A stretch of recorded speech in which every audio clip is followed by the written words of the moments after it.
Shabbat Shalom, sejam todos bem-vindos a mais um culto de celebração.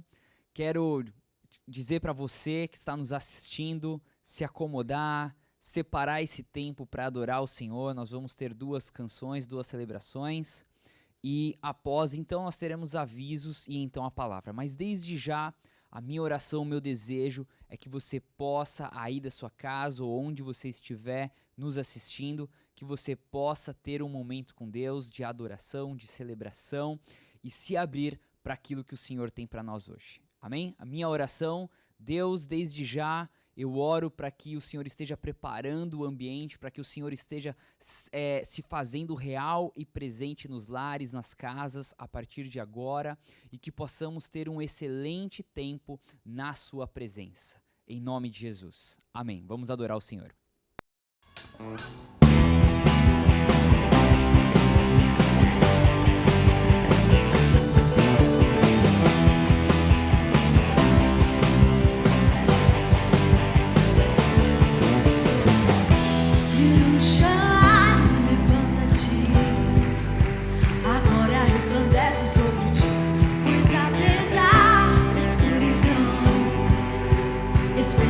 Tremeava o chão, todos estão reunidos.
seja meu Hashem, bendito seja Hashem, Rei de todo o universo.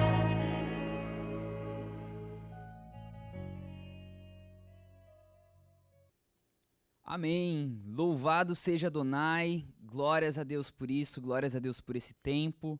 Prazer, meu nome é Ian Yamamoto e eu quero começar primeiramente agradecendo a oportunidade de estar com vocês aqui mais um dia, poder compartilhar daqui a pouquinho uma palavra, mas eu gostaria de primeiramente saber quem que está nos visitando, quem está assistindo. Talvez você é a sua primeira vez a estar assistindo os nossos conteúdos, os nossos cultos.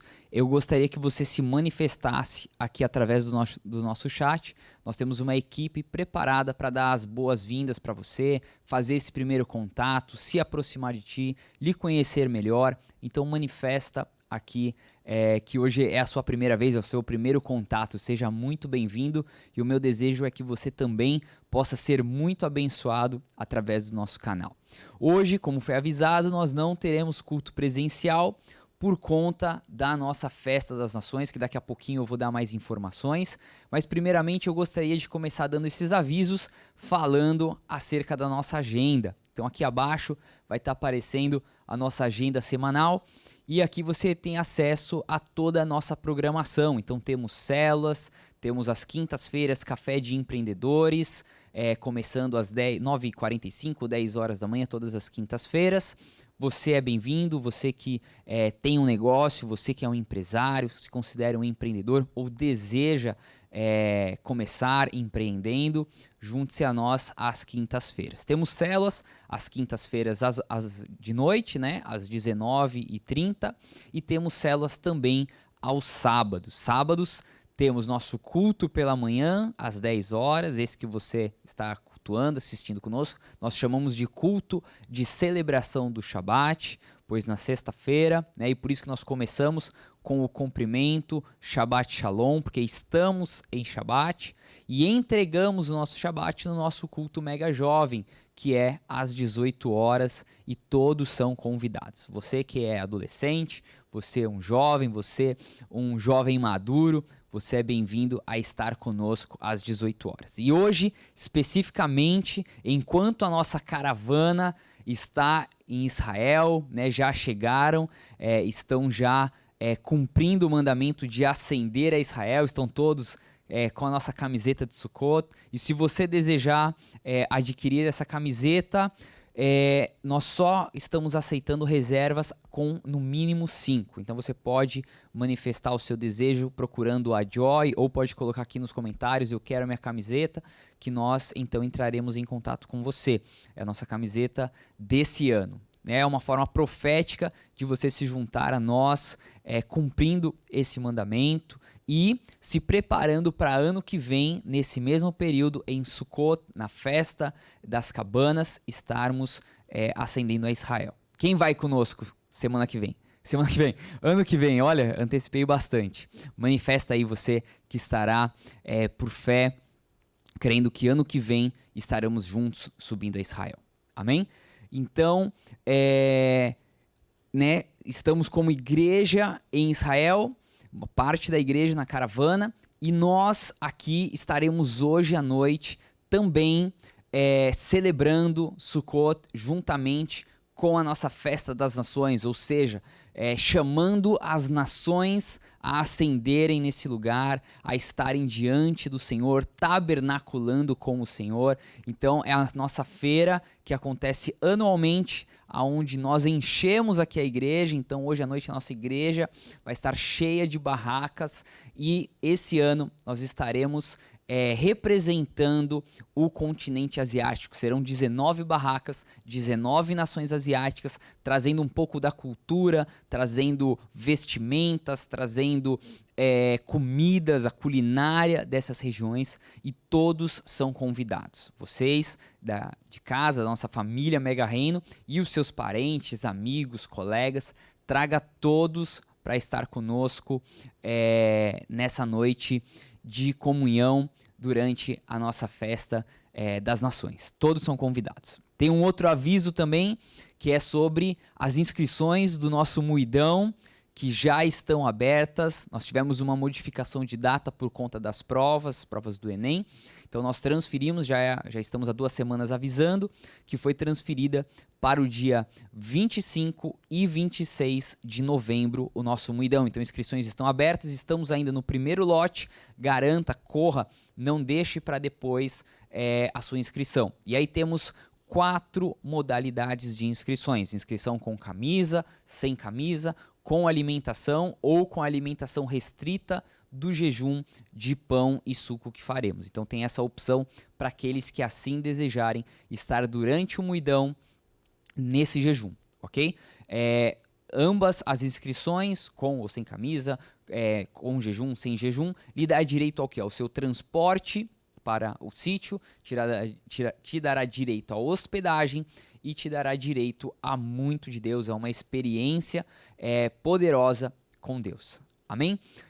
Teremos também camisas do batismo. Então, se você deseja ser batizado, se você nunca foi batizado ou se você já foi batizado e quer novamente se batizar, você pode adquirir a sua camisa também com a nossa equipe de inscrições. Temos 2 opções de camisa: uma camisa na cor preta e uma camisa na cor azul. Você pode escolher a que você assim desejar, ok? Então você pode fazer a sua inscrição completa com a camisa do Muidão, com a camisa inclusive do Muidão passado, se você desejar, se você não tem ou se você quer presentear alguém com a camisa das montanhas, né? Com o tema do Muidão passado, aquela camisa verde. Você pode também fazer a sua solicitação e você pode também escolher a camisa que você achar melhor do batismo.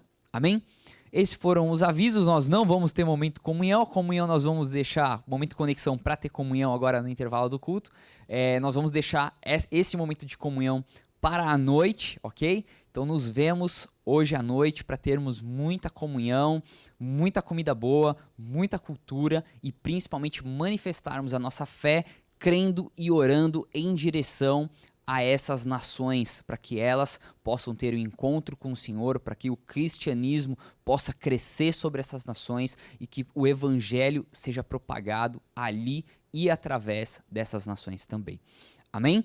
Vamos entrar na palavra. Eu gostaria de convidar você a, nesse momento, pegar a sua Bíblia, né? Se você tem a Bíblia que hoje nós utilizamos, que é a Bíblia com a tradução direto do hebraico, a nossa Bíblia versão, vou mostrar para vocês aqui, ó, Bíblia judaica completa. Se você ainda não tem, você também pode adquirir, nós temos aqui na igreja para venda, ok?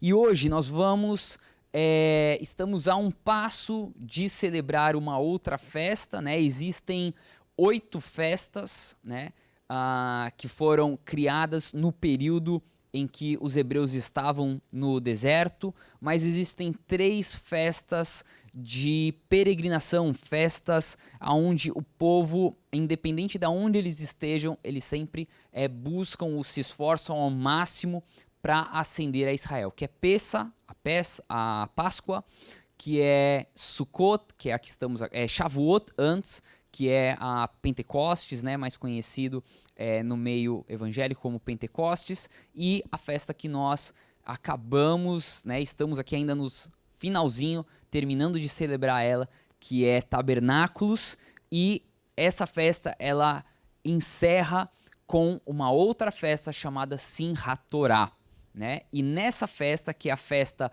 de celebrar a palavra, de celebrar a Torá, de celebrar as leis, a palavra de Deus, eles fazem exatamente a leitura desse último capítulo de Deuteronômio, que é a palavra de hoje, a paraxá de hoje, que se chama Vizot HaBrahá.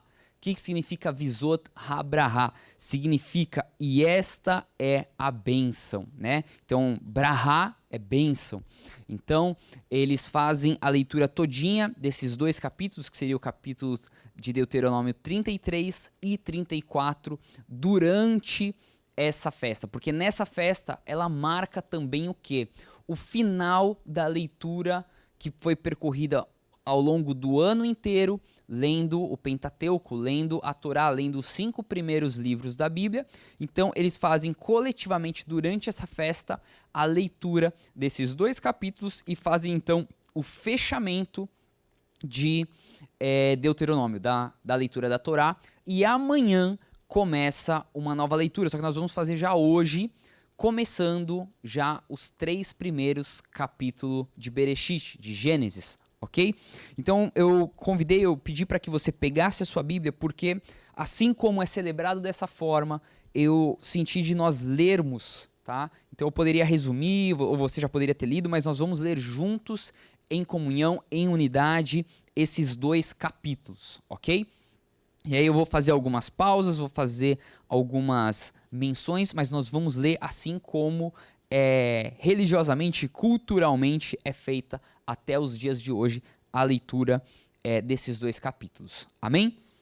Então, o porquê que essa paraxá, né, se chama e esta é a bênção. Nós vamos ver porque aqui Moisés, ele usa, né, esses 2 capítulos, eles retratam o momento que Moisés abençoa as 12 tribos para então o que eles vão viver agora após a bênção dele. O que eles avistam a terra prometida, eles estão diante da terra prometida e eles não poderiam adentrar a esse novo tempo, eles não poderiam adentrar a essa nova fase, a esse novo ciclo, a essa nova terra, sem então uma bênção do seu patriarca Moisés. Isso é muito importante.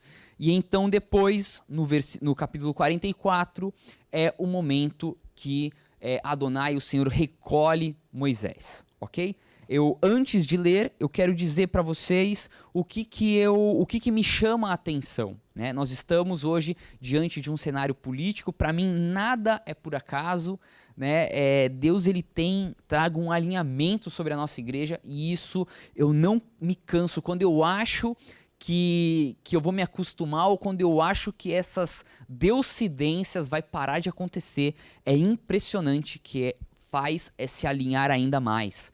Então, para mim, estarmos lendo essa passagem, estarmos profeticamente, né, vivendo o que o povo separado de Deus sempre esteve vivendo ano após ano, e nós nesse momento, num momento tão decisivo, tão delicado, sobre a nossa nação, e nós aqui nos colocarmos a receber essas bênçãos. Então eu gostaria de que enquanto você estiver lendo comigo ou acompanhando essa leitura, que você esteja de forma profética liberando essas bênçãos sobre a nossa nação. Assim como Moisés liberou uma bênção específica para cada uma das tribos, né? E ele poderia ter liberado sobre uma pessoa, ele poderia ter liberado sobre um homem, mas não. Essa bênção, ela é muito mais do que abençoar um filho, ou um descendente, ou um substituto, não. É uma bênção para todo o seu povo, é uma bênção para toda essa nação. Então eu quero que você esteja de forma intercessória, lançando essas bênçãos para a nossa nação. Porque assim como esse povo estava diante de um novo ciclo, estava diante de uma nova terra, estava diante de um novo começo em que eles iriam viver, assim nós como nação hoje nos vemos dessa forma. No dia 30 vai ser um dia decisivo para a nossa nação. Vai ser um dia que pode mudar muita coisa na nossa vida, tanto para o bem quanto para o mal. Então nós precisamos dessa bênção. Porque um outro ponto que eu quero dizer para você que me chama a atenção é que se nós lermos ou se nós nos recordarmos ou analisarmos como estava esse povo nesse momento. Aqui esse povo, né, toda aquela geração, praticamente toda a geração que saiu do Egito, não mais estava viva. Aqui a bênção foi liberada para uma geração nova. Esse povo, grande parte deles pereceram ao longo desses 40 anos. Deus fez uma substituição. Mas, mesmo substituindo esse povo, como que eles saíram do Egito? Eles não saíram de mão abanando. Eles não saíram como quem não tinha nada. Pelo contrário, eles saíram do Egito carregando posses. O faraó entregou posses para esse povo. E ao longo desses 40 anos, esse povo não se desfez dessas posses. Porque durante esse povo eles não precisavam comprar comida, comprar mantimento. Não, eles foram por 40 anos mantido por Deus. Ou seja, esse povo adentrou na terra prometida, carregando todas as posses. Então, eles começaram, eles ali estavam como um povo rico de posses, mas nada pôde ser utilizado, nada de todas essas posses tinha valor para eles enquanto eles estavam no Egito. Tendo posses ou não, ou seja, tendo dinheiro ou não, nada pôde mudar o destino, nada pôde mudar o curso, o rumo, nada pôde antecipar ou remir o tempo que era necessário eles terem passado no Egito. Então, eles se veem ali nesse momento cheio de posses. E o que eu quero dizer para você nesse momento? Posse é bom, dinheiro, finanças é poder, mas mais importante do que isso é a bênção de Deus. Sem a bênção de Deus, nada adianta posses, poder, dinheiro, o que for.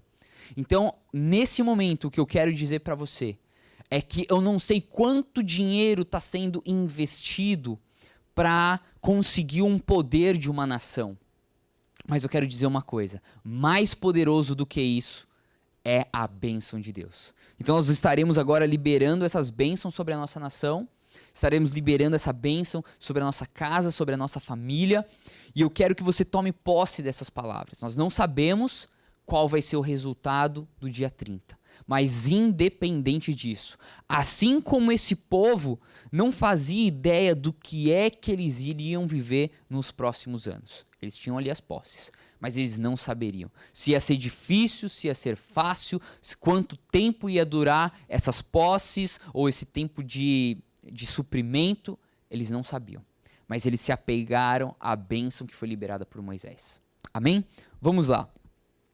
Então, Deuteronômio capítulo 33 diz o seguinte: e esta é a bênção de Moshe, o homem de Deus. Pronunciou a respeito do povo de Israel antes da sua morte. Adonai chegou do Sinai de Seir. Ele reinou sobre o seu povo. Grave isso, reinou sobre o seu povo. Brilhou desde o monte de Parã, e com ele estavam miríades de santos.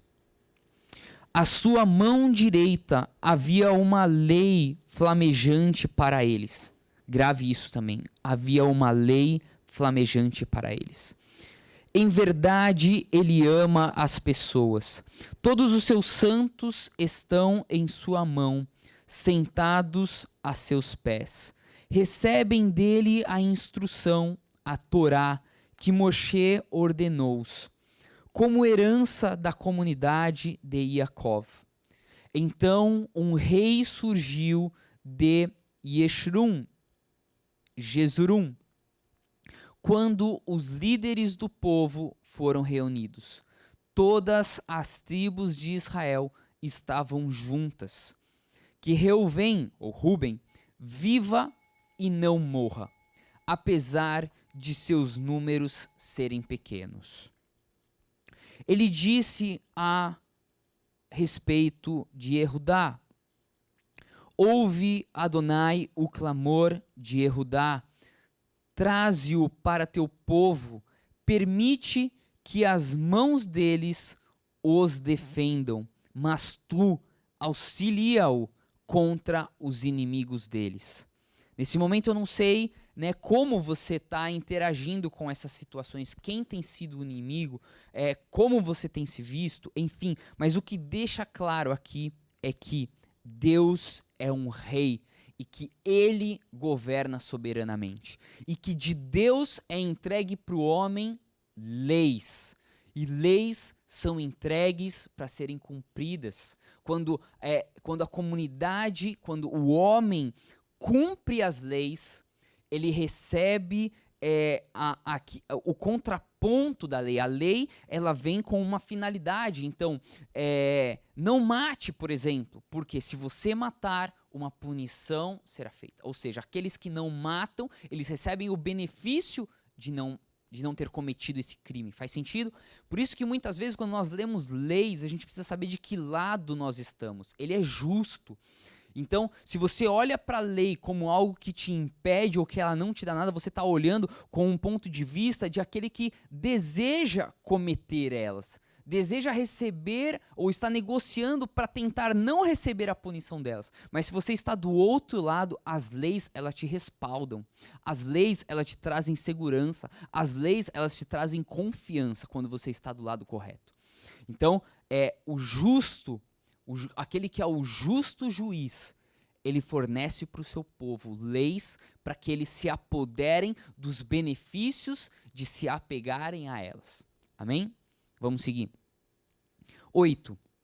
De Levi, ele disse, que seu Tumim e Urim sejam com o piedoso. E quem vocês testaram em Massá? Com quem vocês lutaram junto à fonte de Mirivá? Ele disse de seu pai e mãe, não os conheci. Ele não reconheceu seu irmão ou filho. Ele observou tua palavra e guardou a tua aliança. Eles ensinaram tuas regras a Jacov, e Israel a tua Torá. Eles apresentaram incenso diante de ti e ofertas queimadas integralmente sobre o teu altar. Adonai abençoa os seus bens, aceita o trabalho dele e esmaga o quadril e o fêmur de seus inimigos, que quem o odeia não se levante mais sobre Binamim, aqui já está entrando em Benjamim, que quem o odeia não se levante mais. Fechou o versículo 11.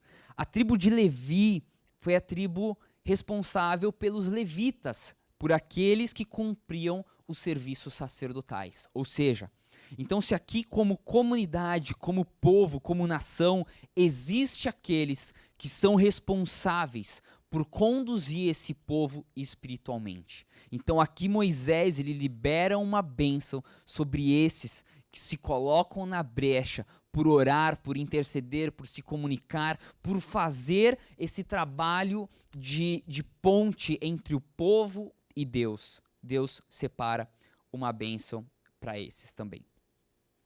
Continuando agora sobre a tribo de Benjamim, no 12. O amado de Adonai viverá com segurança. Ele o protege dia após dia. Ele vive entre os seus ombros. Benjamim era a tribo dos mais novos, foi a tribo do último filho, a tribo daquele ainda como criança, ou seja, é liberado uma bênção,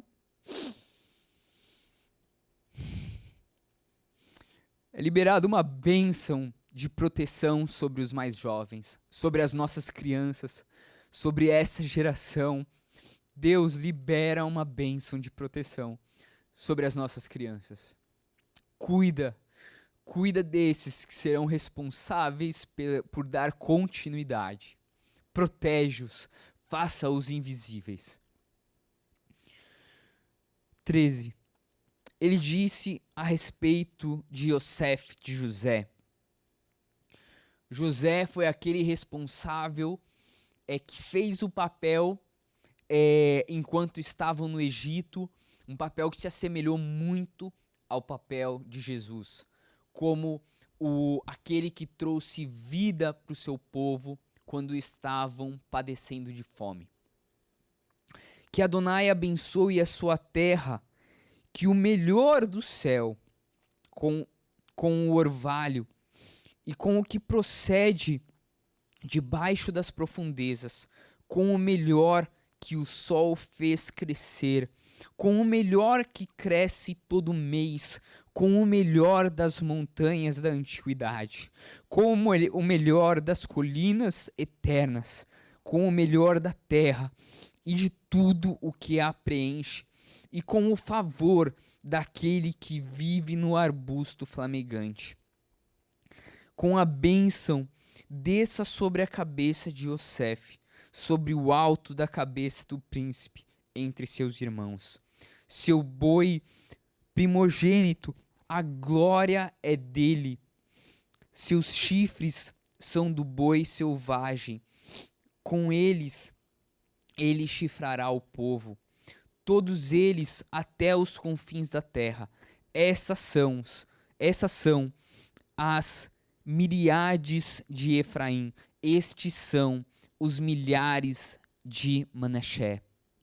Ou seja, não é por acaso que a bênção liberada sobre o povo, sobre a tribo de José, seja uma bênção sobre mantimentos. Que assim o Senhor faça sobre a nossa nação. Que não nos falte mantimento, que não nos falte alimento, que a nossa comida não nos seja tirada, que o nosso solo não se torne infértil, que os nossos animais também não deixem de procriar. Essa é a bênção liberada. 18, ele disse sobre Zebulun: alegre-se, Zebulun, enquanto prossegue. E você, Issacar, em suas tendas, eles chamarão povos à montanha, e ali oferecerão sacrifícios justos, pois eles tirarão a plenitude dos mares e os tesouros ocultos da areia. Ou seja, sobre o nosso povo, que as riquezas dessa terra, que os minérios, que as riquezas que estão no mar, que o petróleo, que os gases, que tudo aquilo que nos foi presenteado, estando aqui na nossa nação, que não seja tirado da nossa nação. Ele disse a respeito de Gade: bendito é quem torna Gade tão grande. Ele jaz ali como um leão, despedaçando o braço e o couro cabeludo. Ele escolheu o melhor para si mesmo, quando a porção principesca foi concedida. Quando os líderes do povo chegaram, ele cumpriu a justiça de Adonai e suas regras concernentes a Israel. Fala de segurança, fala de proteção. Ele disse a respeito de Dan: Dan é um filhote de leão que salta de Bascã. De Naphtali ele disse sobre Dan, ele fala sobre liberdade, quando diz que Dan é um filhote de leão que salta. Eu oro sobre a liberdade do nosso povo. Eu oro para que não seja confundido liberdade com libertinagem, mas que a nossa nação possa entender a diferença e viver a tão sonhada liberdade. Liberdade de se expressar, liberdade de ir e vir, a liberdade que nos é dada por Deus. De Naphtali ele disse: você, Naphtali, satisfeito com o favor e a bênção plena de Adonai, tome posse do mar e do sul. Ele disse sobre Asher, ou Aser, que Asher seja o mais abençoado dos filhos, que ele seja o favorito dentre os seus irmãos, e banhe os pés no azeite, que seus ferrolhos sejam de ferro e bronze, e sua força perdure enquanto ele viver. Yeshurun, não há ninguém semelhante a Deus, cavalgando pelos céus para ajudá-lo, montado nas nuvens de sua majestade. O Deus da antiguidade é uma habitação com braços eternos por baixo. Ele expeliu o inimigo diante de você e disse a você: destrua, Por isso Israel vive em segurança. A fonte de Jacove está sozinha, na terra de grãos e de vinho novo, onde os céus gotejam com orvalho. Feliz é você, Israel. Quem se assemelha a você, povo salvo por Adonai, seu defensor e auxílio, e sua espada de triunfo. Seus inimigos se agacharão diante de você, mas você os derrubará de seus lugares altos. Igreja, eu vou deixar essa parte para você meditar. Eu gostaria que você lesse com bastante calma e atenção o que está do 26 ao 29. Eu gostaria que diante desse cenário você entendesse quem é esse Deus e quem é esse povo. E qual é a postura, e qual é a segurança, e aonde esse povo está firmado, e aonde esse povo está guardado, e qual a postura e posicionamento desse povo. Isso eu vou deixar por sua conta. Amém? Continuando, entramos agora no capítulo 34. Moshe subiu das planícies de Moabe ao Monte Novo, ao cume do Pisgá, diante de Jericó. Ali Adonai lhe mostrou toda a terra de Gileade, Adã, toda a região de Naftali, a terra de Efraim e Manassés, a terra de Jehudá, todo o caminho até o mar, o Neguev e o Aravá, incluindo o vale onde está Jericó, a cidade das tamareiras. Chegando até Zoar, Adonai lhe disse: esta é a terra que jurei a Abraão, Itzaque e Jacove. Eu a darei aos seus descendentes. Permiti a você contemplá-la com seus olhos, mas você não entrará nela. Portanto, Moshe, o servo de Adonai, morreu ali, na terra de Moabe, como Adonai disse. Ele foi sepultado no vale diante de Bepor, na terra de Moabe, mas até o dia de hoje ninguém sabe o local de seu túmulo. Moshe tinha 120 anos de idade ao morrer. Ele enxergava muito bem e ainda possuía vigor. O povo de Israel pranteou Moshe nas planícies de Moabe por 30 dias. Depois disso, os dias de choro e pranto de Moshe terminaram. Irmãos, eu quero dizer para vocês que enquanto eu lia essa passagem sobre o momento que o Senhor recolhe Moisés, eu quero dizer que nesse momento é incrível porque o Senhor recolhe Moshe e pode parecer que Moshe já havia vivido muito tempo, 120 anos. Mas aqui diz que Moisés ainda enxergava bem. O que isso quer dizer? Quer dizer que a visão de Moshe foi preservada para que ele pudesse ver diante dos olhos dele aquilo que lhe foi prometido, aquilo que lhe foi apresentado por Deus, mas mais do que isso, mostra que Moisés ainda talvez teria vigor para entrar e viver esse tempo. Diz que ele ainda enxergava. Não diz que ele já estava cego ou avançado de dias como outros patriarcas que morreram anteriormente. O que mostra aqui, o que nos faz entender, é uma extrema semelhança com Yeshua, o Messias, com Jesus Cristo. Jesus não foi recolhido por Deus quando já estava velho, quando já estava sem enxergar. Não. Jesus foi recolhido por Deus após cumprir o seu propósito, até cumprir o seu chamado no ápice da sua juventude, aos 33 anos. Porém, qual é a grande semelhança? Tanto Moisés como Yeshua, Jesus, entenderam qual foi o seu propósito, libertou o povo, apresentou para o povo as leis e apresentou para o povo um novo tempo, um novo ciclo e uma nova terra. Cumpriu então o seu chamado, cumpriu então o seu propósito e então foi recolhido para o Senhor. É incrível a semelhança.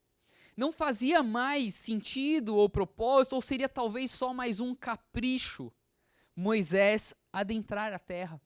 Não precisava. O propósito já foi cumprido. Assim como não precisava mais Yeshua viver mais 20, 30, 50 anos. Já cumpriu o seu propósito. Porém, sabemos que Yeshua, então, tomará posse da terra prometida, de Israel, Jerusalém, porque nós sabemos que o próximo propósito, aquilo que está em Apocalipse, e nós vamos ler qual é o contraponto dessa palavra que está aqui em Deuteronômio com Apocalipse, o livro onde fala e relata, onde tem mais relatos sobre o tempo que há de vir. Ou seja, para Moisés, não precisava adentrar a terra prometida. Ele já sabia, a promessa já estava ali sendo concluída, sendo realizada diante dos olhos dele. Assim como diante dos olhos de Jesus, levando sobre si o pecado e restaurando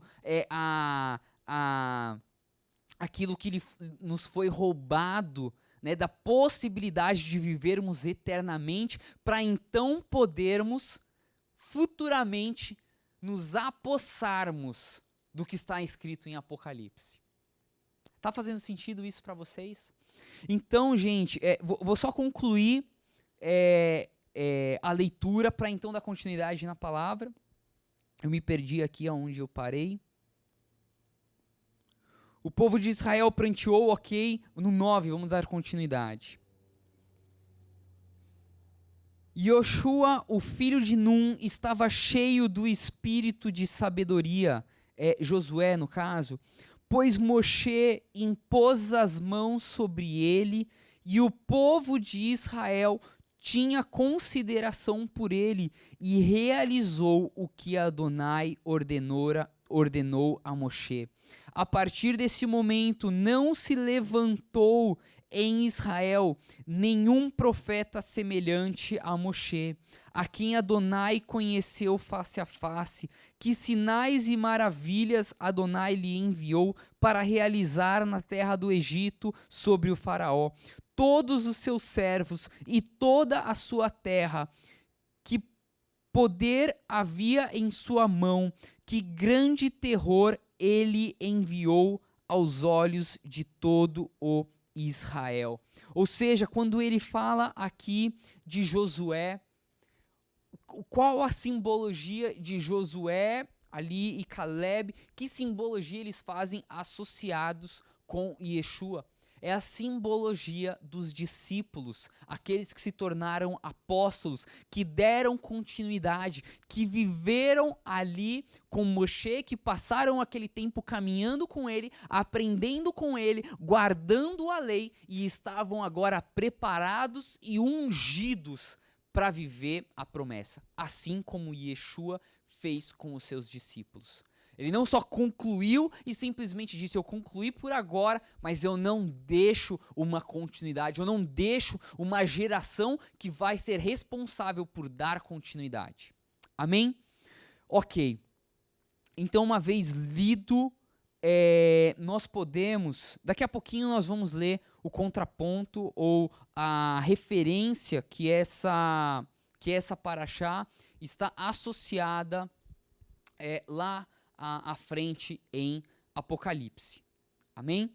Então, Moshe abençoa todas as nações e Moisés é o libertador do povo. É isso que nós entendemos, essa é a passagem, é isso que é lido anualmente nessa data que nós estamos celebrando Simchat Torá, celebrando a palavra. Ou seja, a palavra, a lei, as regras de Deus. Qual é a finalidade dele? O porquê que o povo, nesse dia, lê especificamente essa passagem? O porquê que é encerrado esse ciclo com essa passagem? Porque é a passagem de que nós estamos diante da promessa e nós celebramos a lei, porque é as leis que são responsáveis. Na verdade, não é as leis, é nós cumprindo as leis, é o que faz com que nós, com essa responsabilidade de darmos continuidade, mas é elas que fazem com que nós possamos viver a plenitude das promessas e a realização das bênçãos de Deus liberadas sobre as nossas cabeças. Amém? Então, por que eu vou fazer esse contraponto daqui a pouco entre o que está escrito no Antigo e Novo Testamento? Porque cada paraxá, ela está associada a uma Haftará, né? E que é um livro dos profetas, ou seja, aqueles que estão apontando para o futuro, e junto com a Brit Hadashah, que é os livros do Novo Testamento. Ok? Mas eu quero, hoje, só é necessário nós fazermos essa introdução de o que é Paraxá, o que é Brit Hadashah, porque um dia foi criado Antigo e Novo Testamento. E quem foi que criou Antigo e Novo Testamento? Não sei se você já se perguntou isso. Quem foi o responsável por criar essa separação da palavra de Deus? Quem foi que um dia falou, olha, isso daqui compõe o Antigo Testamento e isso daqui é o Novo Testamento? Hoje, nós cristãos, né, evangélicos, católicos, né, os protestantes, enfim, o porquê que eles vivem e eles se referem a palavra de Deus, não só como a palavra de Deus. Por que hoje existe essa separação entre Novo e Antigo Testamento? E o porquê que, havendo Antigo e Novo Testamento, por que algumas pessoas, até irmãos nossos de fé, cristãos, evangélicos ou não, católicos, enfim, o porquê que muitos concluem e interagem como se o Novo Testamento fosse um aperfeiçoamento ou uma melhora, ou porque é novo, o que é velho foi deixado de trás, ou o que é velho está hoje empoeirado, passado, enfim, e não mais necessário utilizar, ou talvez a gente só olha como um contexto histórico, mas não nos apoderamos da Bíblia na sua plenitude. Eu quero contar para vocês quem foi o responsável por criar essa separação. Isso foi através de uma reforma em Roma, né? Lá, ali, hoje a gente pode dizer assim, de católicos, né, digamos assim, nessa reforma existiu ali uma série de mudanças que influenciam o nosso relacionamento com a palavra de Deus até os dias de hoje. Algumas palavras, algumas citações, algumas formas de nós interagirmos até inclusive com Deus, com a figura de Deus, foram criadas nessa reforma. Mas, ou seja, isso em momento algum Deus fez uma separação. Porque quando nós lemos isso, traz, assim, a começar, gente, quando nós entendemos que existiu uma reforma, né? A reforma protestante, ou várias reformas que existiram na história, e quando a gente pega e associa isso com uma reforma na Bíblia, é estranho isso. Você realmente acredita que a nossa Bíblia, que a palavra de Deus que foi entregue através de um Deus que é eterno, você realmente acredita que a Bíblia, ela necessita de uma reforma? Necessita de uma reforma aquilo que perece, aquilo que envelhece, aquilo que se decompõe ou aquilo que se acaba, que a traça corrói, que a ferrugem destrói. Isso exige uma reforma, né? Então, até a palavra reforma, nós não lemos ela na Bíblia, né? A gente não vê em algum momento Deus agindo, reformando algo, né? A reforma, ela está até um pouco associada com como se fosse uma certa rebeldia. Então, a gente vê na palavra Deus restaurando os muros de Israel, por exemplo, restaurando a esperança, restaurando a fé. Então, qual é a diferença entre reforma e restauração? A reforma, nada aguenta ser reformado muito tempo. Cansa. Imagina você reformar uma casa sempre. Reforma atrás de reforma, reforma atrás de reforma, reforma atrás de reforma. Não. Uma hora, porque assim, o que acontece? Uma hora de tanto você reformar algo, você já descaracterizou ela toda. Porque o que é uma reforma? Uma reforma é substituir aquilo que está velho por um novo. Só que nessa substituição exige uma atualização. Esse é a grande questão da reforma. Então imagina o seguinte, uma roupa. Você pega uma camisa, né, que foi, sei lá, confeccionada lá atrás por linho. E aí essa camisa ela começa a ser rasgada. E aí o linho, você talvez hoje tenha dificuldade de ter acesso ao linho, porque hoje o linho já é muito substituído pelo algodão, que é uma prática de tecido, né? É um tipo de tecido muito mais barato, com uma produção muito maior, muito mais fácil do que o linho. Então, ou seja, você começa a fazer o quê? Reformas substituindo a matéria-prima. E aí você começa a fazer uma reforma dessa roupa utilizando não mais o linho, o algodão. O porquê que a Bíblia diz que não faça remendo, né, não remende o tecido velho com um tecido novo, porque ele vai se romper novamente. Assim como ele diz, não coloca vinho novo em odre velho, porque então ele se romperá. O que a Bíblia está dizendo? Aquilo que está antigo não pode ser reformado com algo, com um DNA, com uma estrutura que não seja compatível e que não esteja alinhado com a natureza dela. Tá fazendo sentido? Então, o que eu quero dizer? A reforma, uma hora, ela acaba, ela cessa, porque a estrutura de início não foi mais preservada. Entendeu? Foi difícil preservar ela com matérias-primas que não são compatíveis com ela. Isso, gente, aconteceu na palavra, e isso, se hoje nós não cuidarmos, e ultimamente nós temos pregado muito, e tem paraxás, que inclusive eu ministrei isso meses atrás, sobre o Jesus descaracterizado, ou seja, está sendo feito uma reforma até sobre a figura de Jesus, querendo atualizar Jesus, como se Jesus hoje fosse um playboy que olha para o seu pai e que desvalida o seu pai porque ele já está velho demais. É uma mentira. É uma grande mentira. Então não dá para a gente olhar a Bíblia mais considerando que uma parte é velha e uma parte nova, porque se a gente olha para a Bíblia com essa separação, fica fácil querer descartar, porque é isso que a comunidade, é isso que os dias de hoje nos ensina. O seu sapato tá velho? Joga ele fora, compre um sapato novo. Ah, a sua roupa não tá boa mais, o seu carro, ou seja, nós vivemos hoje um estilo de vida dessa forma, aonde nós não mais restauramos, aonde nós não mais restituímos, ou seja, hoje nós não precisamos de mais reformas. Hoje o que nós precisamos é de um negócio chamado techuvá, um negócio que hoje nós como igreja Mega Reino temos vivido, desde que nós começamos a olhar para a palavra de Deus como a palavra de Deus, e não mais como a palavra antiga de Deus, a palavra que já está velha, já está ultrapassada, já está obsoleta, de um Deus que mudou. Não, esse Deus não mudou. Amém? A começar que esse Deus continua sendo o mesmo Deus, estando no mesmo lugar.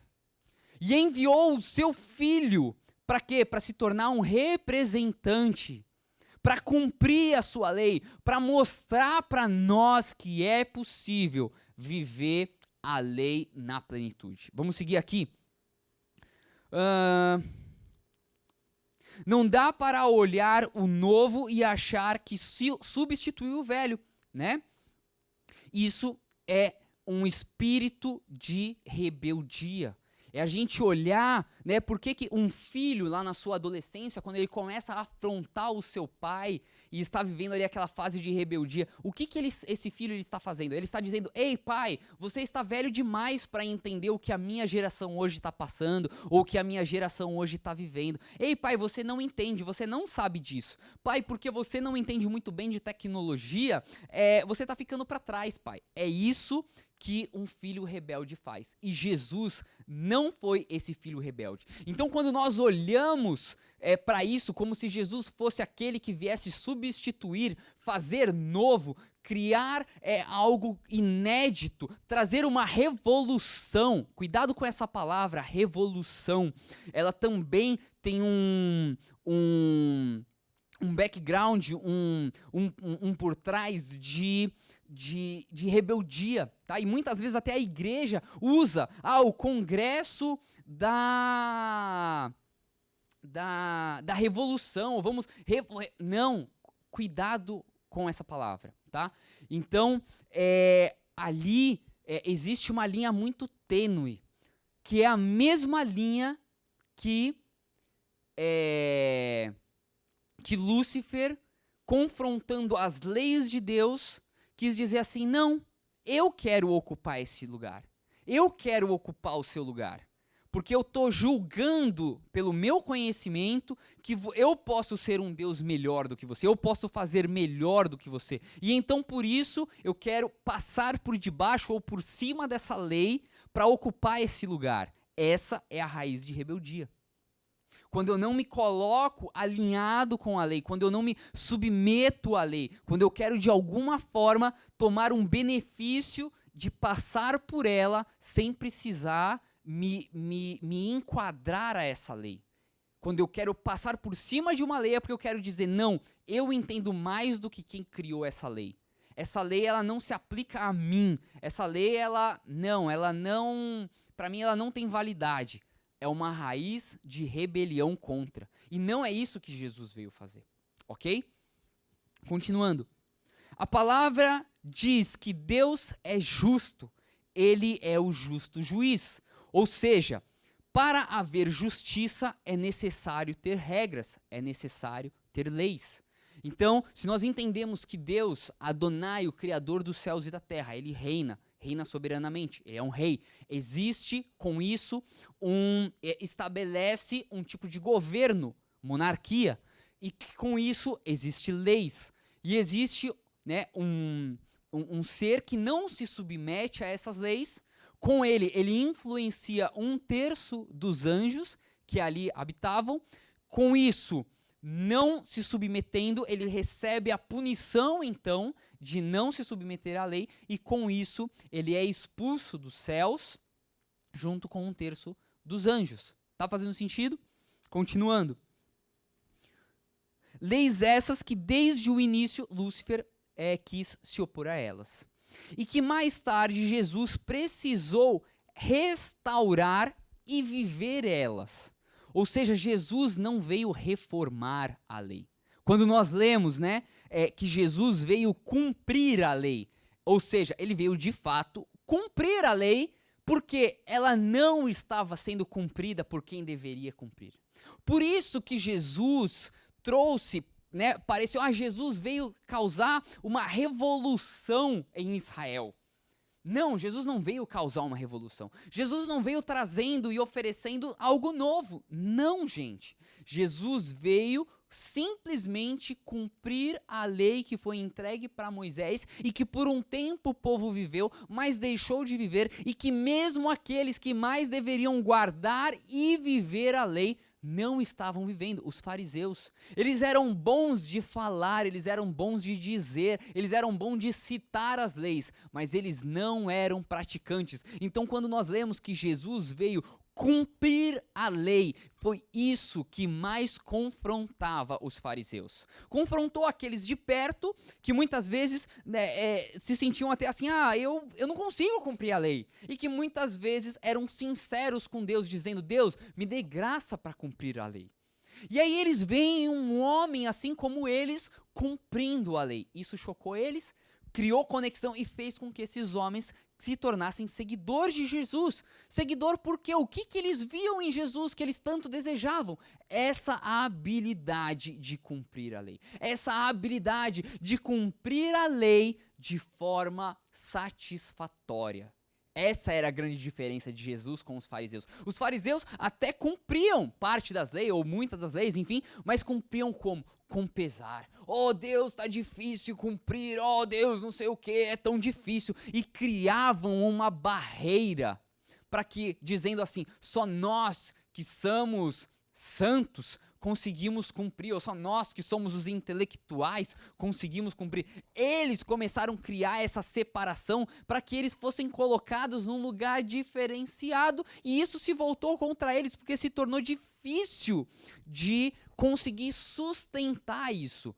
Vocês conhecem alguma religião que tem tido hoje dificuldade de sustentar alguma coisa por conta disso? Amém. Então, e aí Jesus vem e mostra que de forma graciosa é possível viver debaixo das leis, é possível se submeter a elas, existe prazer nesse lugar, existe segurança nesse lugar, existe confiança nesse lugar quando nós estamos debaixo das leis e cumprindo elas. Amém? Seguindo.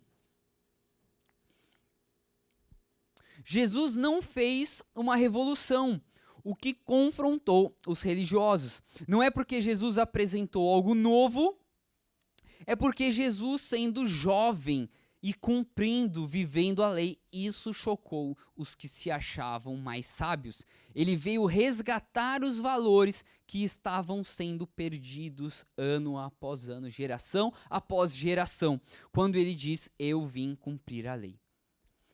Se ele teve que cumprir, é porque não estava sendo cumprida, e cumprir ela de uma forma leve, assim como eu falei para vocês.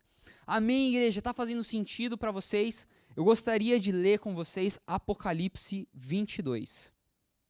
E nós vamos ler Apocalipse 22, do versículo 1 ao versículo 5, que é o final da sessão 4, você que já estudou escatologia com a pastora Aimee, você vai se situar aqui em momento que nós estamos dentro do livro de Apocalipse, e diz o seguinte, capítulo 22, do versículo 1 ao versículo 5. Então o anjo me mostrou o rio de água da vida, brilhante como cristal, fluindo do trono de Deus e do Cordeiro, entre a rua principal e o rio. Estava a árvore da vida, que produz 12 tipos de frutos. Qual a conexão? Lá em Deuteronômio, lemos sobre a bênção liberada para as 12 tribos. E aqui nós estamos lendo um tipo diferente de cada mês. Entre a rua principal e o rio, estava a árvore da vida, que produz 12 tipos de frutos. Ok? Está fazendo associação aqui, como cada tribo, como cada uma das tribos sendo um tipo de fruto, ou seja, por isso que foi determinado uma bênção sobre cada um deles, ok? Para que pudéssemos gerar cada um tipo de fruto, ou seja, cada uma das áreas, das esferas, pudesse gerar um tipo de fruto. Um tipo diferente a cada mês, e as folhas da árvore eram para a cura das nações, ou seja, a nação, a tribo que recebeu da bênção, ela carregava consigo uma bênção para trazer cura sobre as nações, amém? Por que você acha que tanto foi profetizado que daqui, desse lugar, seria um celeiro, que daqui do Brasil seria como um celeiro de missionários enviados para as mais diversas nações? Vamos ser enviados para quê? Para trazer cura para as nações. Não haverá mais maldições. O trono de Deus e do Cordeiro estará na cidade, e seus servos o adorarão. Eles verão sua face e seu nome estará em suas testas. Não haverá mais noite. Eles não precisarão de luz de candeia, nem da luz do sol, porque Adonai, Deus, brilhará sobre eles, e eles serão reis para todo sempre. Ou seja, não precisará mais de luz, não precisará mais de candeia. O que está falando disso? Nós somos luz para o mundo, sal da terra, ou seja, isso fala de nós não vivermos uma vida passiva, nós recebemos essa bênção sobre nós, e nós não podemos viver como se não a tivéssemos, a gente não pode, e quando diz aqui luz de candeia, está se referindo sim a uma luz que ilumina pouco, mas que ainda ilumina, e o meu encorajamento é que você tome essa palavra e você diga, eu serei uma luz que ilumina mais do que uma luz de candeia. Eu vou ser um farolete, eu vou ser um farol, eu vou ser um LED de 200 watts, sei lá.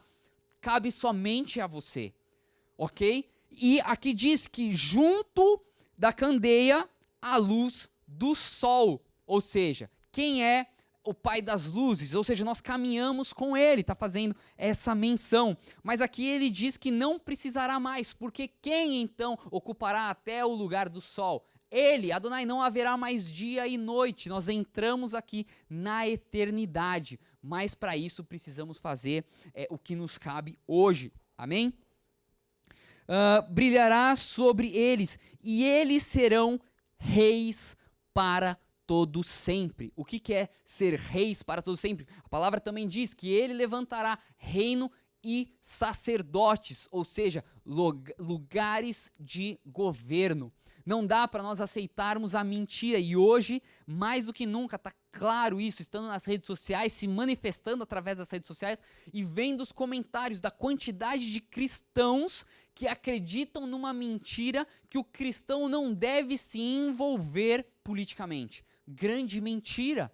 A começar por Adonai. Adonai sempre esteve estabelecido no lugar de governo, enviou o seu filho como sacerdote, e depois enviará o seu filho retornará como rei, levantou homens e mulheres ocupando esse lugar de reinado, de governo, esse lugar de influenciar, de exercer política. É porque a palavra política hoje ela está distorcida, a palavra governo hoje está desacreditado, e por isso que as pessoas acham melhor crer que esse lugar não é nosso e entregar de bandeja para quem? Para aqueles que hoje têm tornado esse lugar, ano após ano, mais corrupto, mais enganoso, mais deturpado, mais enfim, o que hoje nós temos visto, e rejeitado. Não, esse lugar pertence a nós, esse lugar deve ser ocupado a nós. Quando nós oramos, Deus levanta um governo justo, levanta homens e mulheres retos. Quem é que Deus vai levantar?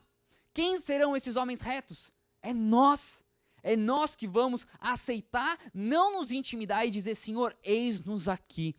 Nós aceitamos, nós desejamos, nós queremos ocupar esse lugar, porque não está funcionando orar para que o Senhor converta esses que já estão. Não, nós não estamos vendo frutos. Então prepara-te a nós, prepara a tua noiva, para que então nós possamos estar prontos, para que então nós possamos estar, assim como a noiva está com as suas vestes limpas, puras, santa, ocupar esse lugar. Está fazendo sentido? Quem é que tem maior chance hoje de estar em santidade, é aqueles que estão perto, é aqueles que estão recebendo da fonte da água, é aqueles que estão recebendo fonte de água viva, é aqueles que estão se alimentando dessa palavra. Faz sentido? Esses são os que têm maior chance, aqueles que estão em lugar de ouvir a voz de Deus, de ser constrangido pelo Espírito Santo, e que mesmo que falha, se arrependem e voltem e se limpem para esse lugar, para ocupar esse lugar em retidão. Amém, igreja? Eu quero só finalizar, né? Porque agora nós entramos em Gênesis 1 e 2, e não é à toa que Deus finaliza essa leitura da Paraxá, né? Tem uma conexão com Apocalipse, ou seja, nós terminamos a leitura de um cíclico anual, conectados com o fim dos tempos, conectado com Apocalipse, e agora nós retornamos completamente conectado lá para Bereshit, Gênesis 1 e 2, com o quê? Voltando, restaurando, ou seja, entendemos, estamos abençoados, por Deus, para ir para as nações, para orar e nos posicionar diante da nação que o Senhor nos deu por herança, e entendemos, e os nossos olhos estão para o tempo que há de vir, lá para o que está em Apocalipse, porém, ele nos traz de volta para a criação, para quê? Para nos apoderarmos daquilo que é nosso, para voltarmos então a entrar nesse novo ciclo da forma correta, entendendo as coisas, entendendo, e aí ele começa no princípio, ou seja, aquilo que eu acabei de falar de Deus, e aí ele pega e ele vai para a criação das coisas, e ele diz que ele abençoa toda a criação, sejam férteis, multipliquem-se e encham a água dos mares. É isso que Deus fala para os animais, lá em Gênesis 30 e 22, perdão. E depois, o que Deus diz quando cria o ser humano? Ele diz lá no 28, no 26, façamos a humanidade. E aí diz, façamos a humanidade como? Sendo macho e fêmea, sendo homem e mulher. Nos fez segundo a sua imagem. 28, Deus os abençoou, eles disse, ou seja, a bênção agora para quê? Sejam férteis, multipliquem-se, encham a terra e a dominem, governem sobre a terra. Então, igreja, governe sobre a terra. Primeiro, governe sobre a sua vida, governe sobre as suas crenças, governe sobre as suas emoções, governe sobre a sua casa, sobre a sua família, sobre a sua esposa, sobre os seus filhos e governe sobre a nação que Deus te deu. Use a tua boca, use a tua influência, para quê? Para se alinhar com aquilo que Deus te deu quando te escolheu. Se tem uma coisa que é certa, nem sei com quem eu estou conversando aqui, com os próximos, mas talvez você está me ouvindo, eu não te conheço, mas uma coisa eu sei, Deus te fez para você ser abençoado e para se tem algo que você deve fazer é governar. Amém? Gostaria que você ficasse de pé nesse momento. Essa foi a nossa paraxá, encerrando o ciclo anual de leitura da Torá e iniciando então um novo ciclo agora dentro de Gênesis. Essa paraxá vai de Gênesis 1 até uma parte do 6, se eu não me engano, se não me falha a memória. Enfim, estaremos nas próximas semanas dando continuidade com as leituras e daqui a pouquinho a nossa caravana retornando, regressando de Israel, trazendo as bênçãos liberadas sobre aquele local. Amém? Então gostaria que você ficasse de pé. Não sei em que parte essa palavra mais falou ao teu coração, mas o meu desejo como pastor é que ela surja efeito, inicialmente para você, que você derrame sobre os seus mais próximos e que você principalmente se posicione segundo aquilo que Deus já te entregou, já te liberou. Amém? Às vezes nós gastamos muito tempo orando e pedindo coisas que eu não sei se Deus um dia me dará ou entregará. Às vezes a gente pode passar uma vida pedindo e orando por alguma coisa, mas é muito mais fácil nós nos alinharmos com o que Deus já nos entregou aqui. É muito mais fácil. É certeza que nós viveremos. Ele já nos entregou. A melhor oração é quando nós oramos a oração de Deus. Ou seja, aquilo que Ele nos deu, aquilo que Ele nos entregou e falou, ore isso. Amém? Quando nós oramos, Deus, faça a tua vontade. Qual é a vontade dele? É o que está escrito aqui. Amém? Às vezes a gente está falando, Deus, faça a sua vontade, mas a gente está querendo que Ele faça a nossa vontade. E às vezes ela pode estar completamente desalinhada com o que Deus está entregando. Então Ele diz, o povo perece por falta de conhecimento, o povo não recebe porque não sabe pedir. Ou seja, peça aquilo que Deus já te liberou. Amém?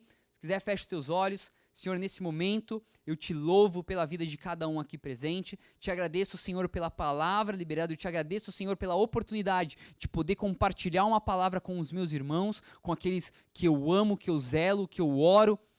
E eu peço, Deus, que essa palavra venha frutificar a 10, a 100, a 1000 por um, Senhor, em atitudes no nosso meio. Eu oro, Pai, para que essa palavra, Senhor, se torne viva e seja, Senhor, uma palavra de mudança, Senhor, de transformação nas nossas atitudes, nas atitudes da sua noiva, da sua igreja.